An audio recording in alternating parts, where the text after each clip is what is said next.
मैं डॉक्टर सुनीता कुलश्रेष्ठ, सह आचार्य MSJ college MA previous के सेकंड पेपर में घनानंद के पदों की व्याख्या कराऊंगी।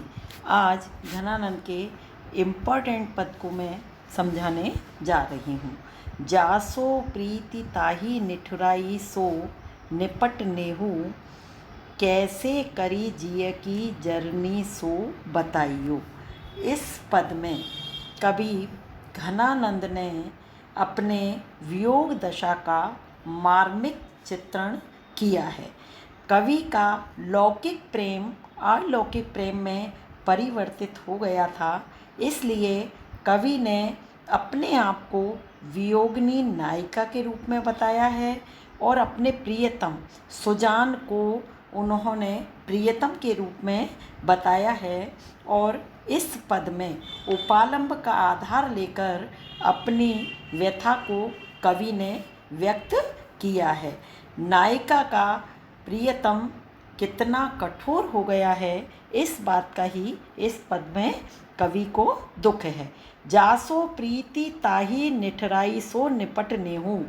कवि ने कहा है कि विरहिणी की भाव दशा ऐसी हो गई है कि मैंने जिस प्रियतम से प्यार किया था, मुझे उस प्रीतम ने प्रेम न करके निष्ठुरता से प्रेम किया है। अर्थात मेरे जो प्रियतम हैं वो बहुत ही निष्ठुर हो गए हैं।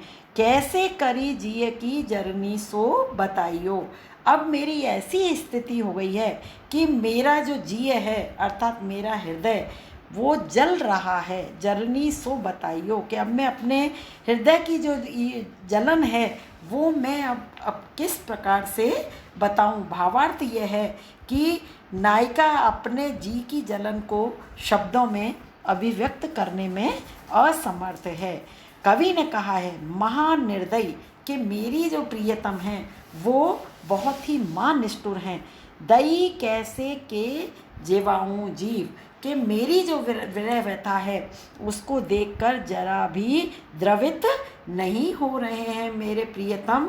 और अब मैं जीकर क्या करूँगी। मेरे जो जीव है अर्थात मेरी जीवात्मा को मैं जीवा कर क्या करूँगी। वेदन की बड़ावरी कहाँ लो दुराइए। और कवि ने कहा है कि मेरी जो वेदना है वो इतनी बढ़ गई है, निरंतर बढ़ती जा रही है कि मैं इसे कहाँ तक छिपाऊं। यानी मैं छिपाना भी चाहती हूँ तो भी मेरी व्यथा छिप नहीं सकती है।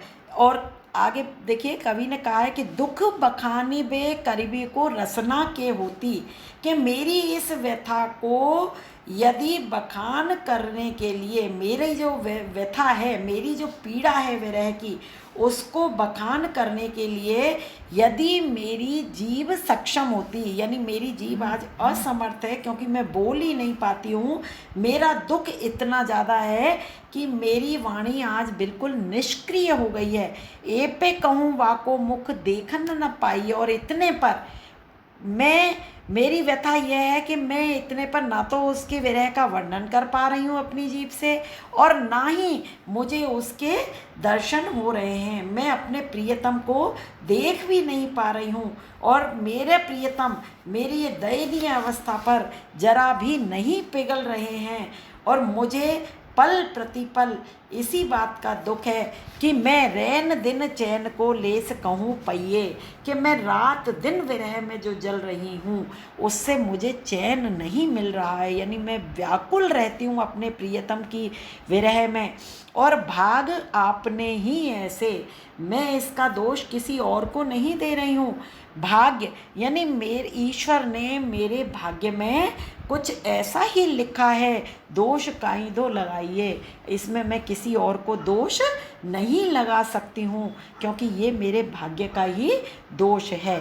इसमें कवि घनानंद ने अपने विरह का जो चित्रण किया है वह वास्तव में बहुत ही मार्मिक है। अब हम इसमें विशेष बिंदु जो देखेंगे, विशेष बिंदु के अंतर्गत हम देखेंगे कि कवि घनानंद ने इसमें अनुप्रास अलंकार का प्रयोग किया है। जैसे कैसे करी, उसके बाद में जो है वो आप देखिए जहाँ पर करिए को, यानी जहाँ पर एक वर्ण की आवृत्ति हो रही है वहाँ पर अनुप्रास अलंकार है। और कवि ने वेदन की बड़ावरी, यानी यहाँ पर कवि ने अपने जो व्यथा है उसको पराकाष्ठा पर बताया है, यानी मेरा जो दुख है वो बहुत अधिक बढ़ गया है। तो कवि का जो मार्मिक चित्रण है उसे देख करके वास्तव में हमारा मर्म स्पर्श हो जाता है, यानी हमारा हृदय जो है वो वास्तव में वो झकझोर दिया है कवि के इस पद ने। और उसके बाद में कवि ने इस अवतरण में प्रेम के उदात्त रूप की सुंदर अभिव्यक्ति की है। और नायिका जो है वो नायक के प्रति उपालंब जो दे रही है उसका वास्तव में उस व्यथा को बढ़ाने में तीव्रता दिखाई देती है। और इसमें देखिए भाग आपने ही ऐसे, इसमें कवि का भाग्यवादी दृष्टिकोण भी व्यक्त हुआ है। और ए पे कहूँ वाको मुख देखन न पाइए, इसमें कवि ने ये बताया कि मेरी व्यथा यह है कि मैं उसके विरह को भुला नहीं पा रही हूँ और ऊपर से उसका मुख भी नहीं देख पा रही हूँ। अर्थात यहाँ पर एक तो करेला कड़वा और दूसरा नीम चढ़ा वाली लोकोक्ति पूरी तरह से चरितार्थ होती है। आज हमने इस व्याख्या को अच्छी तरह से समझने का प्रयास किया है। अगले वीडियो में मैं अगली व्याख्या आपको कराऊंगी, किंतु यह परीक्षा की दृष्टि से महत्वपूर्ण व्याख्या है। धन्यवाद।